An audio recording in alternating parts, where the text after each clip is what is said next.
Okay, so hello everyone. I think there is more to dust than just the intensity and the opacity. And for galactic astrophysicists like me, one of the very exciting aspects of the Planck observation and its success is to be able to access to the polarization. It provides new constraints on dust. It provides a new view to the galactic magnetic field. And I will try to go into some of the insights of what we are doing. It's by far, this is just the early steps of exploring a new sky. But I'll try to convince you that we have already quite exciting results and more to come. So first, the outline of my talk. So it's an introductory talk. So I will first introduce the data, the way we analyze it. And we are preparing a first set of Planck galactic papers, which will be presented in more details tomorrow, and are also presented in some of the posters. And I will list them with the topics they are bearing on. And so the second part of my talk, I will go into the context and the highlights of these papers. And I will open three big avenues of our work. The first one is that we use the data to understand how well the dust traces the magnetic field, and then how well we can study the structure of the magnetic field with the Planck data. I think another avenue is to understand what the data are teaching us about dust, what kind of dust is producing the polarization we observe, and does it fit with the existing understanding of interstellar dust? And obviously, the big motivation of the Planck observations of polarization is to reach the best limits, the best possible detection of CMB polarization, especially the B modes. And we know that on the path to this detection, there is a need for component separation because the dust polarization intensity is much stronger than what you expect to signal from the CMB. And part of the work we do aims at providing the necessary inputs to optimize this separation. So again, this is an introduction to other talks which will be presented tomorrow in some of the posters, where you will find more details. So this is first the sky, so it's obviously impossible to display all of the information which is in the data on the screen. So these images have been smoothed to 1 degree, but all of the information on these images is available down to 5 arc minutes, and at several frequencies. Now here I show only the 353 gigahertz, which is the best frequency to detect dust polarization because it has the strongest signal. But similar structure is seen at the other frequencies. So here you have 3 maps which encode the information on polarization, which are the Stokes parameters. There is I, Q, and U. And you see all of this is positive, but here this is positive and negative, and it depends on the sign, on the direction of the polarization angle. And so from these 3 maps, we can derive the polarization emission, we can derive the angle of the polarization, and we can derive the degree of polarization. And all of this is carrying information about dust, polarization properties as a magnetic field. So the field is not completely new because for a long time, dust polarization has been observed through stellar observations in extinction, but it's the first time we have a full sky map because the extinction observations are fragmentary. They are observed towards individual lines of sight, which don't cover the whole sky. So it's really 2 complementary data sets, and what we learn from Planck is unique. So the data analysis, together with a new sky, comes a new data analysis problems, and it was already discussed a bit yesterday in the framework of CMB studies. Analyzing polarization is difficult because you require a very good constraint on your calibration and systematics. So I'm coming to this, but first, what are we as galactic astrophysicists? What do we want to learn from the data? So the data is complicated because it encodes different pieces of galactic astrophysics we would like to disentangle. When you look at the data, it's not measuring a single thing like a CMB power spectrum. Here we have data which is encoding a lot of complicated physics. There is mainly 3 aspects. We don't know today which dust components contribute to polarization. This is the first question we would like to answer. if we want to use dust polarization to trace the magnetic field, we need to know how well the dust is aligned with the field. It may not be aligned everywhere in the ISM, and so we may not be able to trace the magnetic field everywhere. So this is an important question. And at the end, we get a map of the magnetic field, and what do we do with it? And so we want to understand the interplay between the magnetic field, the turbulence, and the density structure of the ISM to understand the dynamic role of the magnetic field in structuring the ISM all the way to the star formation process. So this is eventually the goal, but to reach this goal, we need to solve the two first problems. So at the end, when we face the data analysis problem, we want to separate these three information which are encoded in the data, and this is the difficult part of the process. So we follow, in terms of data analysis, there are two kinds of approach, both with statistical analysis based like power spectra, but also analysis of specific structures on maps. And this can be IQU maps or the derived quantities, which are the polarized emission, the polarization degree, and the angle. And I will come back to this in the talk, in the highlights I will show. And a lot of work went into, of our team went into deriving precise methods to estimate this and error bars, including unbiased estimates. So, as discussed yesterday, the data is not easy to use because there are several calibration effects which can bias in a way the structure seen in the maps, and so there are corrections which are being done. If you remember the talk yesterday, because we measure polarization by combining information from different detectors, we are very sensitive to spectral and calibration mismatch between detectors. And as the same way we make progress in the astrophysics, in understanding of the galactic polarization, we are able to also use the sky data to better calibrate the instrument.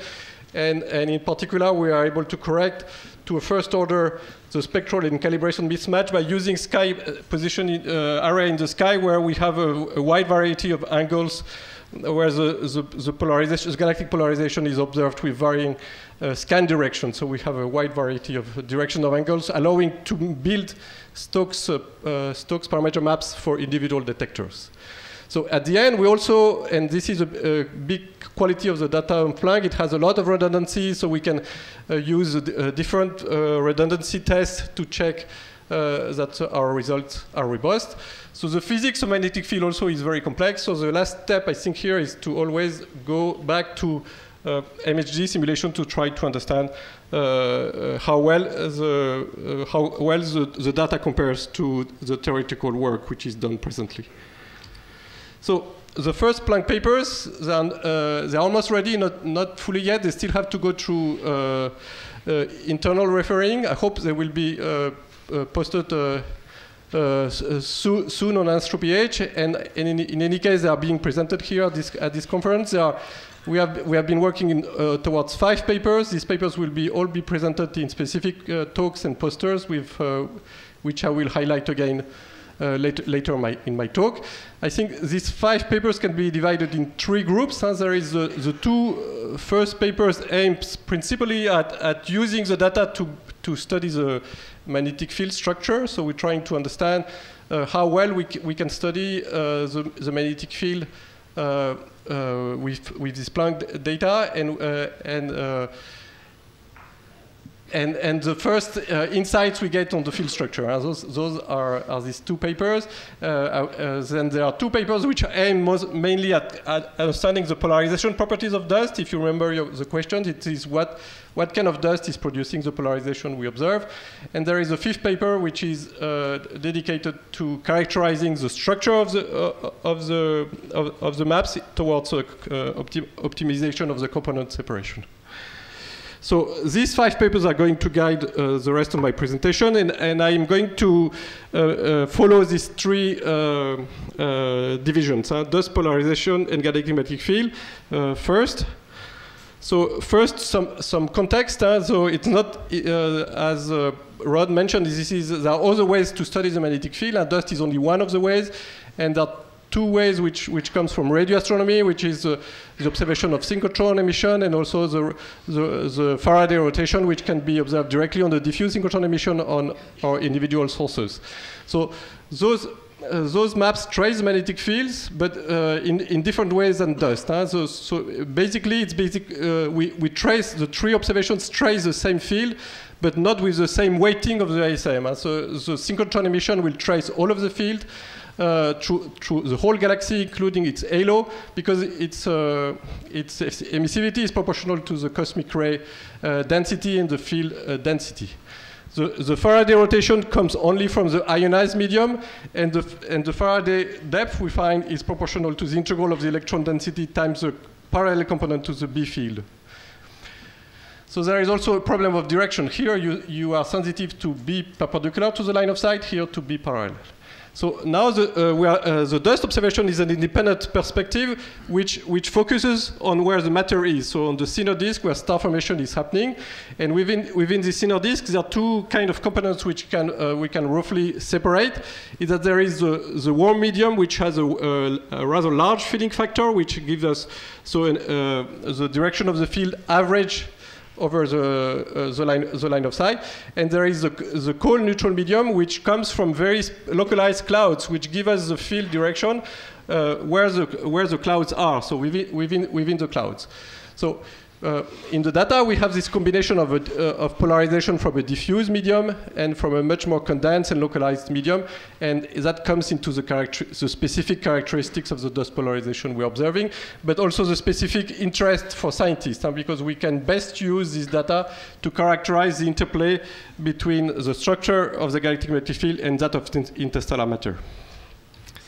So some comparison of maps. So here is the degree of polarization, the polarized emission from Planck at 353 gigahertz, again smooth to 1 degree.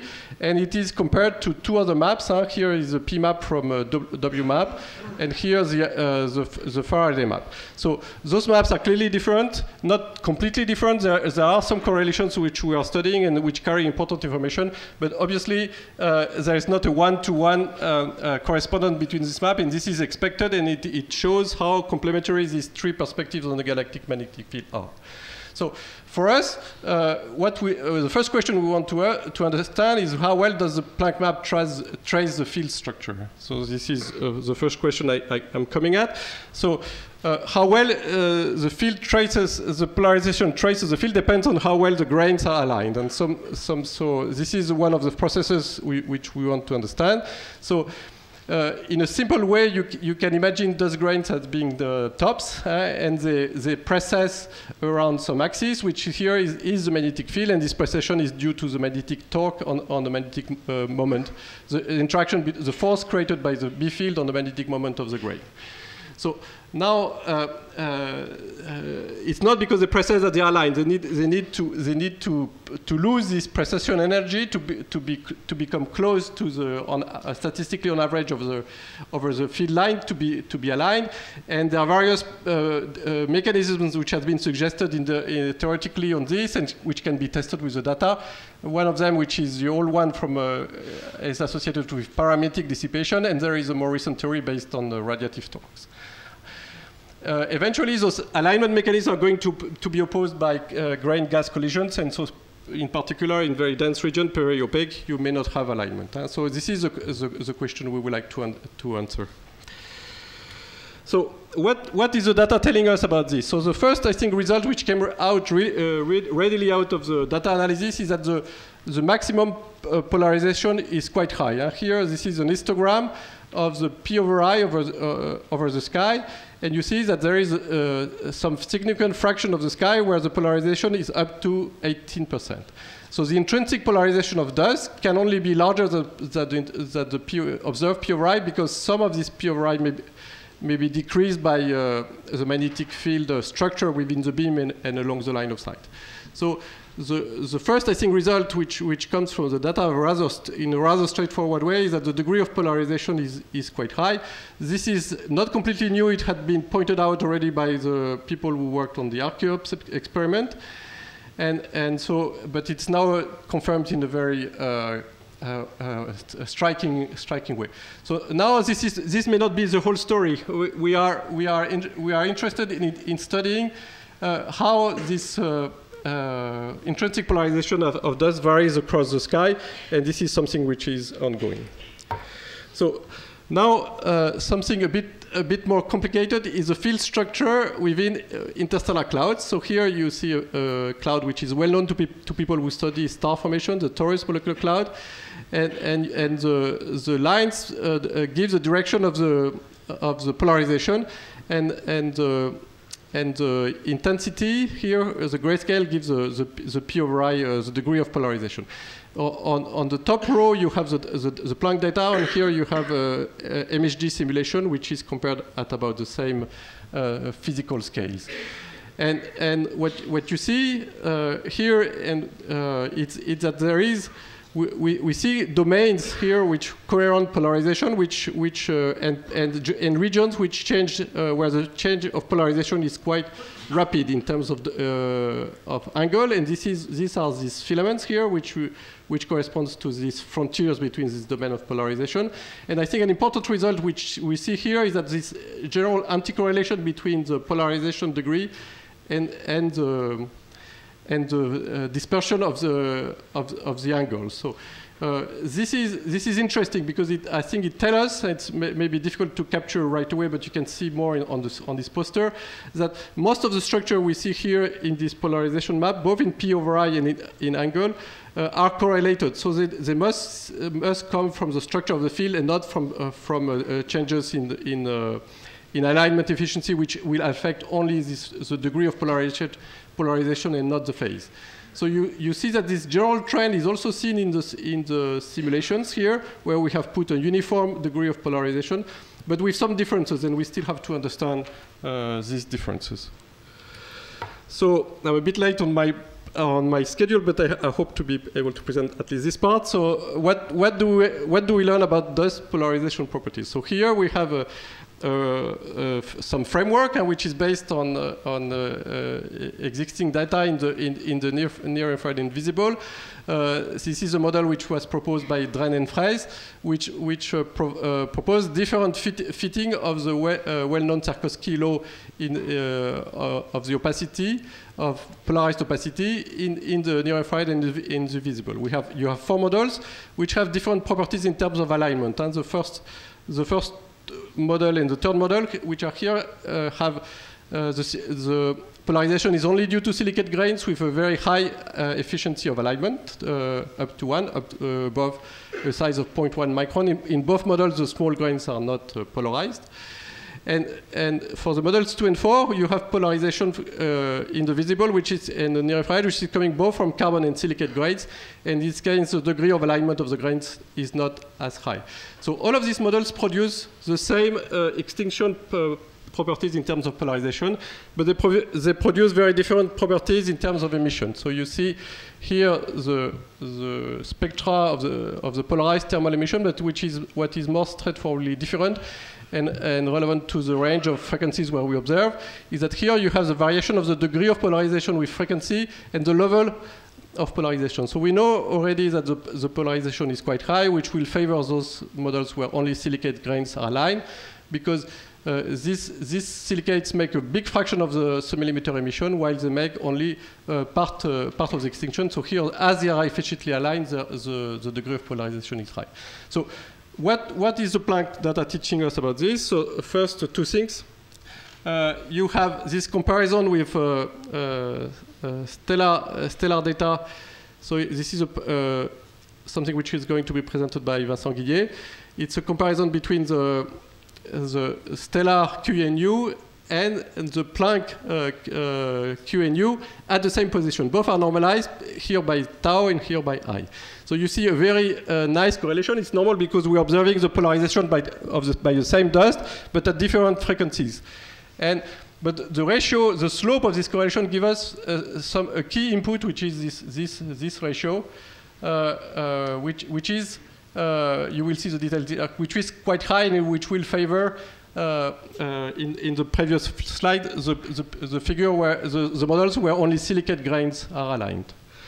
But this model itself is not consistent with another result coming from the Planck data analysis, where we have used the 353 GHz dust maps, Q and U. We have correlated it with all frequencies in Planck HFI, but also LFI and WMAP. And we find so by template fitting, the SED, the spectral SED in the microwave range of the dust correlated polarization.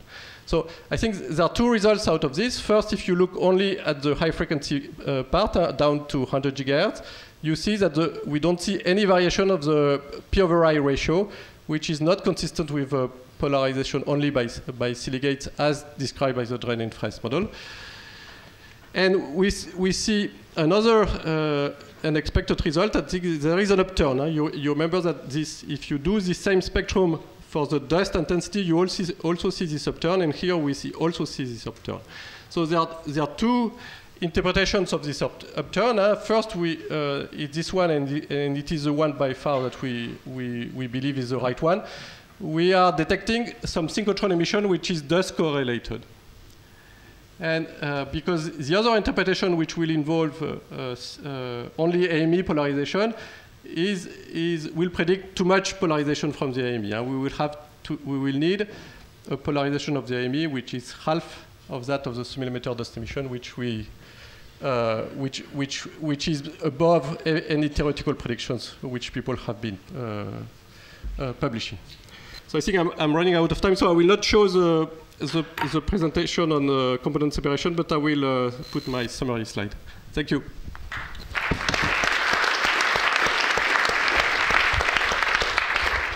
Thank you, Francois. Questions? While we're taking questions, back up your slides a couple. This one? Yeah, good. Thank you. Good choice. There's a question down here. Hans Christian. Yeah, I was just wondering. You showed a distribution of polarization fractions. You don't happen to have a map of those, do you? Yeah, you will see a map tomorrow. Okay. Yes, there is a map. More questions? Jean-Philippe? It's just a comment. When you said that the fact that polarization fraction doesn't vary with wavelengths is inconsistent with it being produced by just silicates, you mean that it's inconsistent with a model where the total emission would be contributed by silicate and something else, and that this other something else would be not polarized, right? Yeah. I had to go a bit too fast on this. Obviously, we have today the data to completely reconsider the dust modeling, and this is work which will start now. But at the end, the simplest explanation of all of the data is that we are seeing only one type of grain in polarization and probably only one emission mechanism. Obviously, you cannot discard more complicated model, but I think the data could be explained by in a simple way with these two hypotheses. Any more questions? I think everyone's amazed by the amazing Planck polarization maps, I think. Oh, there's one up there. Shout again. Yeah. For particles which are below 0.1 micron, they will have a very differential color extension in the visible and what you measure at 353. So you would expect to have some decorrelation in what you measure if you would look at the differential extension. Yeah, you're right. Again, I have simplified a bit the picture.